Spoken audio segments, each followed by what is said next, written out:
You had texted me about Drew Allar this weekend. Did I think you did at some point. I was pretty sober this weekend, Steve. Okay. I? I wasn't drinking. That's why I don't remember. Okay. What All did I right. say? We said we were talking about Drew Allar at some point. We were talking about the draft because he was in some ways the maybe the most talked about, maybe not the most talked about, but one of the bigger talked about topics of this NFL draft.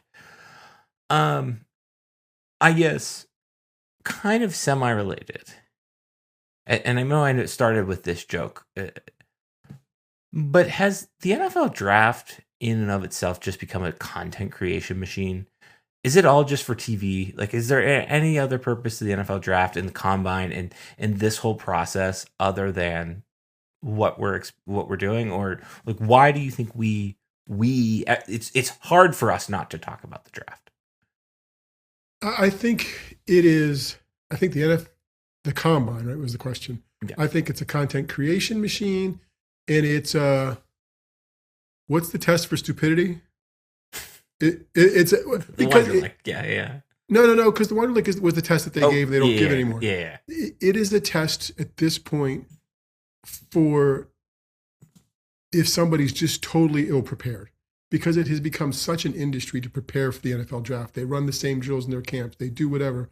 It's almost if someone comes to the draft and does poorly, it's a test on their mental acuity if you're having accepted the opportunity to fail. So I think that's what it is, the content creation thing, and it's a sorting out of low hanging fruit of people who just did it poorly. So, Otherwise, I don't know that there's a lot of value. Sorry. no, go ahead. So I guess, and there you pretty much summed it up there for me, and I think I was thinking about this in particular with Drew because I think he's the most fascinating quarterback that Penn State has had in my lifetime to really go through this process and kind of be under this microscope. And Hack was there were questions about Hack and what he was going to be, and obviously he didn't get necessarily a fair shot and all of these other things in his process. But it is fascinating to watch the amount of conversation and content and happenings and thoughts that are being provided around how high Drew Aller should rank in this draft. And I almost like kind of think this is maybe one of the bigger stories in the NFL draft this year. And I think that to me is what's so interesting. And at the same time, I don't know that like anybody from the Penn State point of view can give you an honest POV on the Drew Aller experience because we collectively do not know what to make of it because it was so all over the place in so many different ways. It feels a little bit like James Franklin from the Penn State perspective and James Franklin from the national perspective.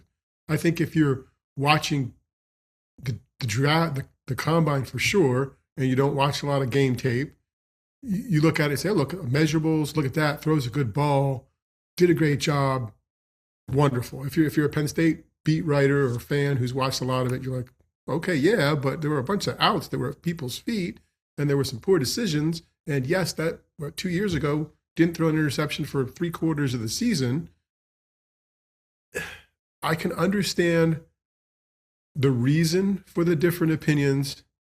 I just, it's hard for me to envision it. It's hard for me to envision a team taking him as highly as some people think they're going to take him, or as predicted they would take him. I don't know. I know there's not a lot of good guys out there, and a lot of guys have hung around, but I don't even know.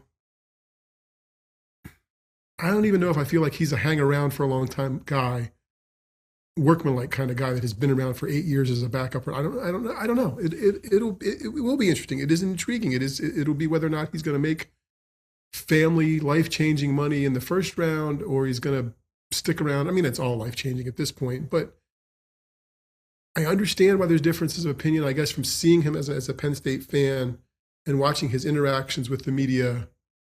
I can see why he comes across as a nice person and people think he's a good dude. I just don't know that I want him under center for my NFL team. Was there ever an athlete that, and I can't think of one, and especially because in my lifetime, the combine / the NFL draft has gone from a thing that was just on TV to fill some time on a random Saturday and Sunday to a multi-billion-dollar industry. It seems like. Was there ever a Penn State football player that you can think of that has been this debated already? Hack wasn't, because people were more out on his accuracy, and Right. he didn't have that season. Although, gosh, it feels a lot the same. Like when people said, "Oh, Hack had a great pro day." Well, no shit. Nobody was playing defense and nobody was rushing him. Right? It's the same thing with this situation. Oh, he had a great combine. Okay, he didn't have to backpedal and make a decision. Right? If he did, the news for all the combine people is if they were to have a bad day.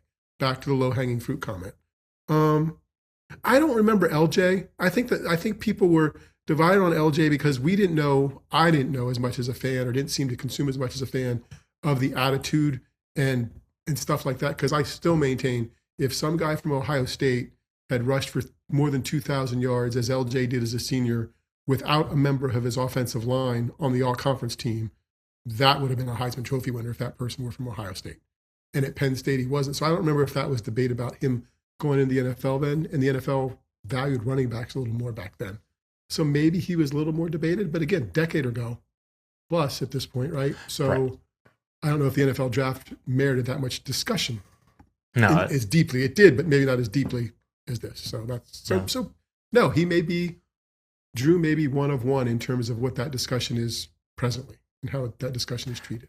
Yeah, I'm interested to see how the discussion evolves, and I think it is, to your point, it is the James Franklin local versus national kind of storyline is fascinating in all of this. But I think the biggest difference being most people locally had concretely made up their mind of what their opinion of James Franklin was by the end. Like, I feel like even we did. But when it comes to Drew, everyone's kind of like, well, there's a list of wells on this side and a list of wells on that side. And somewhere in there is the quarterback. And I think it's an interesting, I'm interested to see how Penn State's media beat, how the national media versus the local media kind of covers this run up, because this is going to be maybe not the biggest football story, but will be the number 2 biggest football story from now until draft weekend for Penn State. Certainly for Penn State. And it seems like what I'm consuming is he's the third quarterback off the board. It's just a matter of when that happens. Right. Is it going to be end of the first round, like the most optimistic people think about it? Or maybe is he a third round?